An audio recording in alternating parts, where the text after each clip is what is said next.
اعوذ باللہ من الشیطان الرجیم بسم اللہ الرحمن الرحیم۔ تمام مومنین کو یا علی مدد والسلام علیکم ورحمۃ اللہ وبرکاتہ۔ عزیزان، جیسا کہ آپ سب جانتے ہیں کہ ماہ رمضان شروع ہو چکا ہے، اور انشاءاللہ تبارک و تعالی جو آپ سے وعدہ کیا گیا تھا ماہ رمضان کی علمی جوابات آپ کے سامنے رکھے جائیں گے، اس کا آج آغاز ہو چکا ہے۔ آج ہماری پہلی نشست ہے، اور آج بڑا عجیب و غریب موضوع ہے جس میں ہمیں اصولی مولوی ابوالحسن صاحب کو جواب دینا ہے۔ اور موضوع جیسا کہ آپ سب جانتے ہیں، زعفر جن، جو سلطان کربلا صلوات اللہ علیہ کی نصرت کرنے کے لیے آخری وقت میں آئے تھے، لیکن مولانا نے اجازت نہ دی تھی، کیونکہ کربلا ایک معاہدہ اور عہد تھا، اور شہادت حسین اور مظلومیت،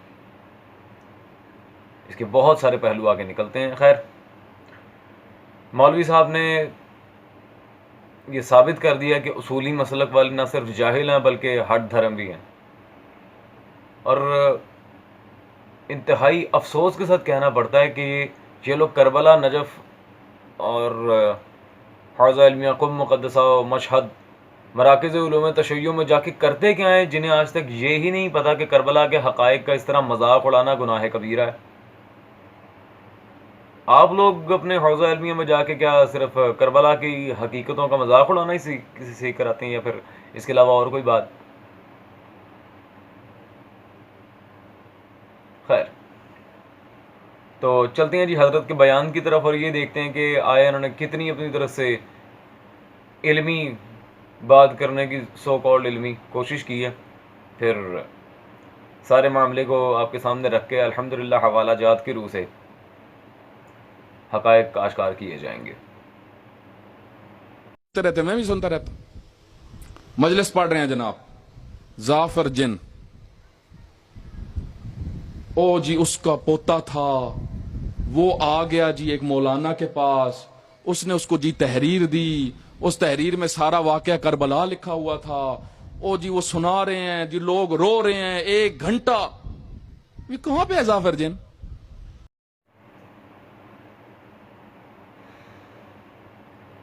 لا حول ولا قوت الا باللہ۔ مولوی صاحب، تھوڑا سا انسان کو غیرت کا عنصر رکھنا چاہیے، اور حقائق کربلا کے لحاظ سے اس طرح یہ بچکانہ بیہیویئر ہے جو آپ کا، اسے ذرا کنڈیم کریں۔ دوسری بات، واقعات کا اگر آپ یقین نہیں رکھتے کوئی بات نہیں، لیکن اس طرح مذاق اڑانے سے بہتر ہے کہ آپ واقعات بیان ہی نہ کریں۔ یہ اکثر بزرگان کہا کرتے ہیں کہ جب شکل اچھی نہ ہو تو بات اچھی کرنی چاہیے۔ خیر، اب عزیزان ہم چلتے ہیں اس بیان کی طرف جس میں ان کی پوری بات انہی کے گلے فٹ ہونے والی ہے، اور انہوں نے باقاعدہ جنات کا آنا تسلیم کیا۔ یعنی کربلا کو جنوں کے حوالے کر دیا۔ خوب، یہ تو پکی بات ہے کہ جن آئے تھے، اس میں شک نہیں ہے۔ امام حسین علیہ السلام کے پاس جن آئے تھے، انہوں نے کہا ہم میدان۔ جی جناب، تو جب آپ نے تسلیم کر لیا کہ اس میں کوئی شک نہیں ہے جنات سلطان کربلا صلوات اللہ علیہ کی نصرت کے لیے آئے تھے، مولا سے انہوں نے کہا تھا کہ ہم آپ کے لیے لڑیں گے، یہ ہے وہ، پھر مولا نے منع کیا، جس طرح کے قطب میں روایات معتبر ترک سے موجود ہیں۔ تو جب آپ نے تسلیم کر ہی لیا کہ جنات آئے تھے، تو زعفر جن سے کس چیز کا اڈا ہے بھائی؟ پھر زعفر جن کو نہ ماننے کے لحاظ سے اور اس طرح یہ بچکانہ حرکتیں کر کے مذاق اڑانے کی حقائق کربلا کی کیا ضرورت ہے؟ خود تسلیم کر رہے ہیں آپ جنات آئے تھے، اس کے بعد رہ کیا جاتا ہے عزیزان، مجھے یہ بتائیں۔ خیر، اب کتابی معاملے کی طرف چلتے ہیں۔ آج اللہ خیر ہی کرے، ایک آدھ حوالہ انہوں نے دے ہی دیا۔ ویسے تو آپ یہ ٹائر والے مولوی حضرات کا بھی حوالہ دینا گوارا نہیں کرتے، لیکن آج شکر ہے پروردگار عالم کا کہ آپ نے حوالہ دینا مناسب سمجھا۔ چلتے ہیں جی ذرا ان کی سو کالڈ دلیل کی طرف، اور انہوں نے جو بڑی اپنی طرف سے جرا کرنے کی کوشش کی ہے تاریخ کی روایات پہ، وہ بھی دیکھ لیتے ہیں عزیزان۔ آپ کو حوالہ دیتا ہوں، روزۃ الشہداء، 9ویں صدی میں لکھی ہے آغا کاشفی نے۔ اس وقت کے بڑے بڑے محقق ہیں آغا رسول جعفریان، تاریخ دان، عالم اسلام کے بڑے تاریخ دانوں میں سے اس ٹائم ایک کون ہے؟ آغا کاشفی، آغا رسول جعفریان. ان کی اردو میں کتابیں بھی آپ کو مل جائیں گی. ساری زندگی تاریخ کی کتابوں میں لکھی. روضۃ الشہداء، جس سے ایک بڑی تعداد پڑھتی ہے باتیں، انہوں نے کہا یہ قصے اور کہانیاں ہیں، ایک بات بھی اس میں ایسی نہیں ہے جو تاریخ سے ثابت ہو. جو علاقے میں سٹوریاں مشہور تھی ساری کی ساری ان کو مصنف نے کتاب میں لکھ دیا، حوالہ ایک بھی نہیں. صحیح. حوالہ جات کی طرف جانے سے پہلے میں ذرا ذاکرین حضرات سے گزارش کروں گا کہ ایک چھوٹی سی آپ سے میری التجا ہے. ذاکری کی جو بنیادی کتاب ہے یہ میرے ہاتھ میں اس وقت موجود ہے، مکتبۃ النظیر ساہیوال سے چھپی، غلام حسین نعیمی صاحب کی نعیم الابرار. یہ 4 جلدوں میں مشتمل ہے. تمام ذاکرین اور واعظین حضرات سے میں کہوں گا اس کتاب کا مطالعہ کریں، گو کہ اس میں کچھ لغو روایات بھی ہیں، لیکن جیسا کہ اصول ہے کہ ہر کتاب میں صحیح و غلط روایات کا مجموعہ ہوتا ہے. اب اس کتاب میں صفحہ نمبر 237 جلد نمبر اول میں نعیم الابرار میں 18ویں مجلس میں ظافر جن کا سلطان کربلا کی خدمت میں آنا یہاں موجود ہے. خیر عزیزان، یہ تو تھی ذاکرین کے لیے اپیل. اب ہم چلتے ہیں جی ان کے حوالے کی طرف، جو انہوں نے کہا ہے کہ جی روضۃ الشہداء یہ وہ، تو آغا رسول جعفریان تو پتہ نہیں کون کون اپنے ہی مجتہدین اٹھا کے ہمارے سر پہ چپکائی جاتے ہیں، جو کہ ہم کروڑ دفعہ کہہ چکے ہیں کہ آپ لوگ اگر مناظرے میں جائیں گے نا تو لٹرلی مخالفین نے آپ کو جوتیاں مارنی ہیں. آپ دلیل ہی وہ دیتے ہیں جو دوسرے پہ حجت نہ ہو. ہم نے اس کا آپ کے جعفریان صاحب کا کیا کرنا ہے؟ ہاں وہ محقق ہوں گے، آپ کی طرف ہوں گے. We don't have any concern with him. خیر مورد نظر یہی کتاب تھی نا جناب، ملا حسین واعظہ کاشفی حنفی کی کتاب روضۃ الشہداء.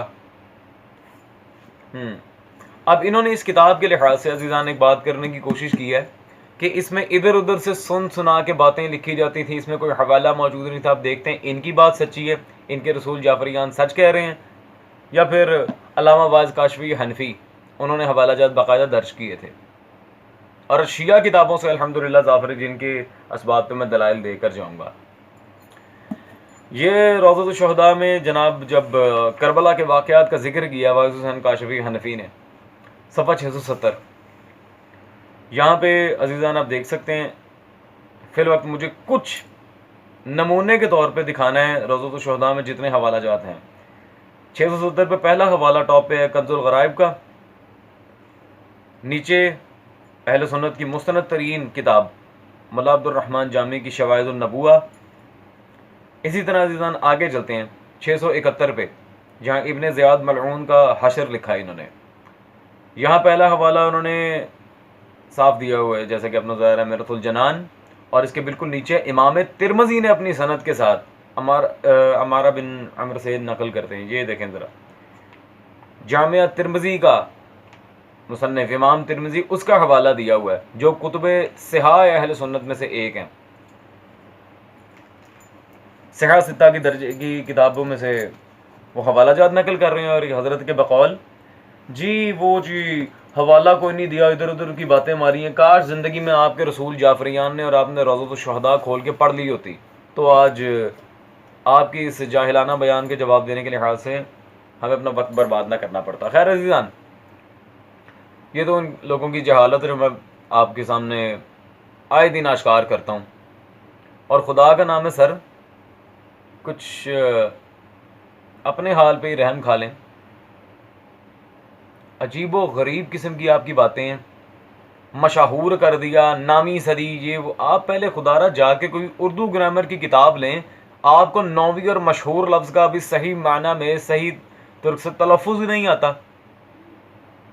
میں آپ لوگوں کی گرامر کی غلطیاں پکڑتا رہوں یا آپ لوگوں کی جہالت دنیا پہ آشکار کروں یا آپ کی خیانتیں دکھاؤں؟ پہلے جائیں گے اردو ادب سیکھ کے آئیں. خدا را یہ کیا طریقہ ہے آپ لوگوں کا؟ پتہ نہیں کیا پڑھ کے آتے ہیں، وہاں جاتے ہیں اردو جا کے بھول جاتے ہیں. ماشاءاللہ اتنی تلفظ میں غلطیاں، اور پتہ نہیں لوگ ممبر پہ چڑھا کے. تو خیر یہ حقائق کربلا کے لحاظ سے جو فتنہ اٹھا ہے اس کے انکار کا، عزیزان سب سے پہلے میں آپ پہ وہ حقیقت آشکار کرنا چاہ رہا ہوں کہ یہ فتنہ سب سے پہلے اٹھایا تھا ان کے آیت اللہ شہید مطہری نے، خدا لعنت کرے اس خبیث پر۔ اس نے آل محمد کی توہین پہ پوری ایک کتاب لکھی ہے جو میرے ہاتھ میں موجود ہے، تحریفات کربلا۔ تحریفات کربلا میں جب اسی صاحب روضۃ الشہداء مولا حسین خواجہ کاشفی حنفی کا ذکر آیا، اب یہ دیکھیں ذرا ان لوگوں کی دو رخی اور جہالت دکھانے لگا ہوں عزیزان آپ کو، اس کے بعد آپ خود فیصلہ کریں گے۔ جو دنیا کو ڈھونس لگائی ہوئی ہے کہ اتنے اتنے سال وہ جاتے ہیں مدرسوں میں پڑھ کے آتے ہیں، اپنی زندگیاں انہوں نے لگا دیں گے، آج ذرا میں بتاتا ہوں زندگی کیا لگائی ہے۔ صفحہ نمبر 54 پہ چلتے ہیں اس کتاب کے۔ یہاں پر اس واقعہ کا ذکر کرتے ہیں، ظافر جن اور شہزادہ قاسم کی مہندی کا معاذ اللہ انکار بھی کیا، اور نیچے لکھتے ہیں لوگ اس کی روضۃ الشہداء کو پڑھتے ہیں لیکن یہ معلوم نہیں کہ یہ شخص شیعہ تھا یا سنی، ٹھیک ہے جی، یہ شخص شیعہ تھا یا سنی، حالانکہ میرے پاس کتب اہل سنت سے تائید موجود ہے کہ یہ حنفی عالم تھا۔ خیر اب نیچے کیا لکھ رہے ہیں، لیکن شواہد سے ثابت ہوتا ہے کہ وہ بنیادی طور پر سنی ہی تھا، بنیادی طور پر سنی ہی تھا۔ عزیزان اب مجھے ایک بات آپ خود بتائیں، ایسے جوہلا کی باتیں سننے سے ہمیں ملے گا کیا، جنہیں ابھی تک یہی نہیں پتا وہ کتاب کا رائٹر کون ہے، شیعہ ہے سنی ہے، اور نیچے آ کے خود لکھ دیں گے جی سنی تھا۔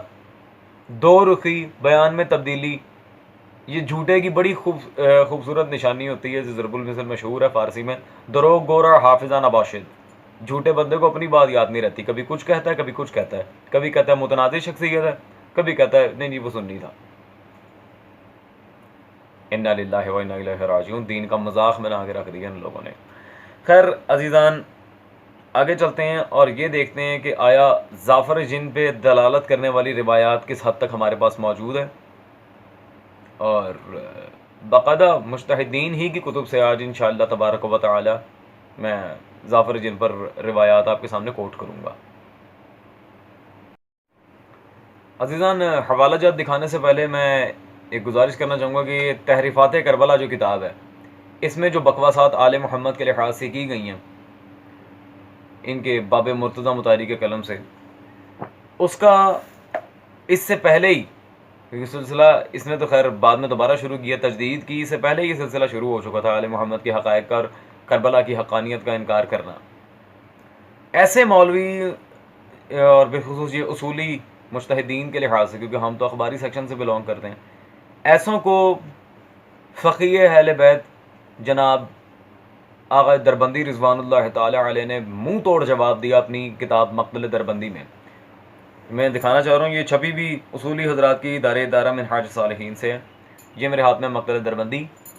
عزیزان اس کے صفحہ نمبر 89 پہ اب ہم چلتے ہیں۔ آقا دربندی ایسے مولویوں کے بارے میں لکھتے ہیں، علماء کرام کی اکثریت علوم ربانی اور عقائد حقہ سے تہی دامن ہوتی ہے، ٹھیک ہے جی، یہ علامہ دربندی کہہ رہے ہیں، میں نہیں کہہ رہا۔ ان کے پاس فقہ اصول کا علم ہوتا ہے، اور وہ بھی تقلیدانہ انداز میں، ایک خام مال کی صورت میں، ٹھیک ہے جی۔ اگر ان علماء کرام کے سامنے ہزاروں فحش کتابیں رکھ دی جائیں تو وہ ذرا بھی محسوس نہیں کریں گے، لیکن جب ان کے سامنے، یہ پوائنٹ آف نوٹڈ ذرا غور کیجیے گا، I need you concentration over here, جب ان کے سامنے عقائد حقہ کا ایک لفظ بھی بیان کیا جائے تو فوراً بھڑک اٹھتے ہیں۔ یہ اپنی عمر کے 50 یا 60 سال گزار چکے ہوں گے، مگر انہوں نے اصول کافی کے ایک باب حجت علوم ائمہ صلوات اللہ علیہ مجمعین پر ایک مرتبہ بھی نگاہ نہیں ڈالی ہوگی۔ ہزاروں آہ و فریاد ان علماء پر، اللہ اکبر۔ یہ عزیزان آپ علامہ دربندی رضوان اللہ تعالی علیہ و نور اللہ المرقدہ کے جملے دیکھ رہے ہیں، کتنی سخت تنقید کی ہے علامہ دربندی نے ان سارے مقصرین حضرات پہ، کہ فحش چیزیں تو ان کے لیے قابل قبول ہے، لیکن کربلا کی حقانیت اور ائمہ صلوات اللہ علیہ مجمعین کے مناقب انہیں بارے میں نہیں آتے، جیسا کہ میں کہتا تھا۔ تو اب دنیا پہ کھل کے آشکار ہو رہا ہے کہ غیروں کا نمائندہ کون ہے اور مذہب شیعہ سے اور امام سے مخلص کون ہے۔ خیر اسی عزیزان اب میں حوالہ جات کی طرف آنا چاہ رہا ہوں۔ پہلے تو ہمارے اہل بلا برادران جن کے درمیان انہوں نے پھوٹ ڈالنے کی کوشش کی اس معاملے میں، میں انہیں دوبارہ سے مقتل دربندی کا حوالہ دوں، اور اس کے صفحہ نمبر 51 پہ 51 پہ عزیزان یہاں آغا دربندی نے اشارتاً ظافر جین کے بارے میں لکھا ہے. اس مطلب کی مزید تفصیل ظافر جین کی داستان ایک سیر و سیارات نامی کتاب میں مذکور ہے.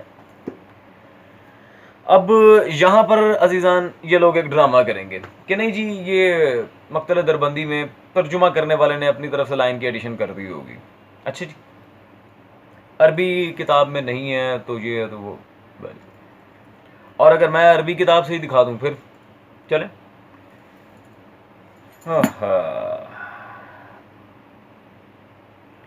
یہ عزیزان میرے پاس موجود ہے آغا دربندی رضوان اللہ تعالی علیہ کا عربی مقتل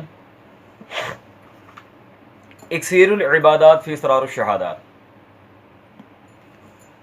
یہ 3 جلدوں پہ محیط مقتل ہے اور اس میں جلد نمبر 2 میں میرے بھائیوں صفحہ نمبر 599 پر علامہ دربندی نے ظافر جن کا سلطان کربلا صلوات اللہ علیہ کی نصرت کے لیے آنا یہاں درج کیا ہوا ہے. تو اب اگر یہ حضرات یہ کہیں گے نہیں جی اردو ترجمے میں تھا عربی میں نہیں ہے تو یہ بالکل جھوٹ بول رہے ہیں. ٹھیک ہے عزیزان، یہ عربی کتاب اکسیر العبادات فی اسرار الشہادات آغا دربندی کی رضوان اللہ تعالی علیہ ونور اللہ المرقدہ. اب یہ کہیں گے جی آپ مجتہدین سے زیادہ پڑھے لکھے ہیں، یہ ہے وہ ہے، ان کو تو یہ کچھ آتا ہے، آپ نے یہ نہیں پڑھا وہ نہیں. بھلے بھلے جو ان کی ڈرامے بازی ہے تو اس ڈرامے بازی کا میں یہی حل نکالے دیتا ہوں. آئے نا ذرا اب ان کے مجتہدین حضرات کی کتابوں میں چلتے ہیں اور یہ دیکھتے ہیں کہ آیا مجتہدین نے ظافر جن کا اپنی کتابوں میں ذکر کیا ہے یا نہیں. پھر اپنے جعفری خان سے جا کے کہیے گا کہ جعفری خان صاحب یہ کتابیں بھی پڑھو. جعفری خان کا حوالہ دیتا ہے میرے کو. یہ ولی ریسرچ ٹرسٹ سے چھپی میرے ہاتھ میں موجود ہے عزیزان. ان کے صدر الدین قزوینی صاحب، ان کی آیت اللہ صاحب کی ریاض القدس جلد نمبر 2 مشہور مقتل کی کتاب ہے. اس کے جلد نمبر 2 میں صفحہ نمبر 192 192 پہ جب ہم چلتے ہیں. اور ابھی میں ایک گزارش کر دوں کہ میں ابھی صرف نمونے کے طور پہ دکھا رہا ہوں. اگر میں مکمل ظافر جن پہ دلائل دینا شروع کر دوں وہ تو پھر خیر 3 سے 4 گھنٹے کی ویڈیو فی البدی بنے گی. صفحہ 192 میں انہوں نے باب کا نام کیا رکھا ہے روزہ عاشوراء ظافر جن کا نصرت امام حسین صلوات اللہ علیہ کے لیے کربلا پہنچنا. جی لکھا ہے جی آپ کے آیت اللہ حضرت نے لکھا جی. ہاں جی اگلی کتاب بہت بڑا نام اصولی حضرات میں علامہ حسین بخش جاڑا، آیت اللہ مفسر قرآن بے باغ مبلغ تو پتہ نہیں کیا کیا ان کے ساتھ کولے جوڑتے ہیں ماشاءاللہ. ان کی عزیزان کی میرے ہاتھ میں کتاب موجود ہے مقتل پر اصحاب الیمین علامہ حسین بخش جاڑا صاحب کی، آپ اسکرین پہ دیکھ سکتے ہیں اس وقت. اور میرے بھائیوں اس کتاب میں صفحہ نمبر 355 پہ اب ان کا ایک اور جو رونا ہے روزۃ الشہداء سے نقل کیا جاتا ہے. علامہ حسین بخش جاڑا صاحب ان کی آیت اللہ صاحب نے صفحہ 355 میں جب ظافر جن کا ذکر کیا ہے انہوں نے مخزن البقاء اور مخلوق القلوب میں ہے ظافر جن خدمت اقدس میں حاضر اور سلام عرض کیا. انہوں نے شیعہ کتب کے مدارک کے ساتھ ظافر جن کا یہاں ذکر کیا ہے. ٹھیک ہے جی، کوئی روزۃ الشہداء کا حوالہ نہیں ہے، شیعہ کتب کے حوالہ جات کے ساتھ ذکر کیا ہے. خیر اب عزیزان یہ تو خیر ان کی مجتہدین کی کتب بھی ہو گئیں. اب بس کچھ ہی دلائل اس کے بعد میں اجازت چاہوں گا. ایک اور مقتل کی مایہ ناز کتاب، انتہائی مشہور اور معتبر ترین کتاب، مورخ آل محمد صلی اللہ علیہ وسلم سلطان الواعظین علامہ محمد علی لکھنوی صاحب کی کتاب میرے ہاتھ میں موجود ہے بحور الغمہ. آپ اسکرین پہ دیکھ سکتے ہیں اس وقت. بحور الغمہ میں عزیزان صفحہ نمبر 286 پہ جب ہم چلتے ہیں یہاں پر بھی جو انہوں نے چیپٹر لکھا ہے فضائل زیارت امام حسین ایک جن کے دیبل سے ملاقات اور ظافر جن کی روایت، انہوں نے بھی ظافر جن کی روایت لکھی ہے. تو یہ بار بار کہنا جی ایسا ہے ویسا ہے فلاں نے لکھا والے درج نہیں کیے، یہ سب جہالت ہے. اب عزیزان میں اس کتاب کی اوتھینٹسٹی آپ کو دکھانا چاہ رہا ہوں کہ یہ بحور الغمہ کتاب سے جو میں نے روایت نقل کیا گیا یہ کتاب حجت ہے، الحمدللہ ہے. یہ ان کے ایران کے بہت بڑے مجتہد و عالم ربانی ان کے آقا بزرگ تہرانی صاحب، ان کی کتاب میرے ہاتھ میں موجود ہے، مطبوعہ بیروت لبنان، الذریعہ الی تصانیف الشیعہ. یہ 27 جلدوں میں الحمدللہ میری لائبریری میں موجود ہے. اس کی جلد نمبر 3. اور میرے بھائیوں صفحہ نمبر 29 پہ بحور الغمہ جو ابھی میں نے کتاب دکھائی تھی اس کے بارے میں ان کے آیت اللہ بزرگ تہرانی صاحب کیا فرما رہے ہیں؟ رقم 124 میں مقتل کبیر. بحور الغمہ کے بارے میں کیا کہہ رہے ہیں؟ مقتل کبیر. یعنی کہ اتنی مستند کتاب ہے کہ زمین آسمان ایک کر رہے ہیں اس کے فضائل میں. ٹھیک ہے جی. اور اگر ابھی بھی ان سارے دلائل سے پیٹ نہ بھرا ہو، دل ٹھنڈا نہ ہوا ہو، تو پھر جناب آپ کے زبدۃ العلماء سید آغا مہدی لکھنوی نے کوئی روایت نہیں لکھی ظافر جن پہ، پوری کتاب لکھی اور یہ میرے ہاتھ میں موجود ہے، سوانح حیات ظافر جن. ٹھیک ہے جی. سوانح حیات جناب ظافر جن پوری کتاب لکھی ہے. روایات پہ تو جرا ہو سکتی ہے کہ پوری کتاب پہ جرا کریں گے اب آپ جی. پوری کتاب لکھی ہے آپ کے گھر کے عالم نے، آپ کے مجتہد نے، آپ کے زبدۃ العلماء نے. ٹھیک ہے جی. یہ پوری کتاب لکھی ہے ظافر جن کی سوانح حیات پہ. ابھی بھی یہ متنازع شخصیت ہے. لا حول ولا قوت الا باللہ. سر آپ سے گزارش ہے کہ اگر آپ کا مطالعہ ناقص ہے تو کائنڈلی ممبر پہ جانے سے گریز کریں اور عوام کے سامنے جا کے اپنے کم علمی اور جہالت کی وجہ سے گمراہی نہ پھیلائیں. شرم نہیں آتی یزید کی اولاد کربلا کے حقائق کا انکار کرے. ظافر جن انا ظافر جن ظافر جن انا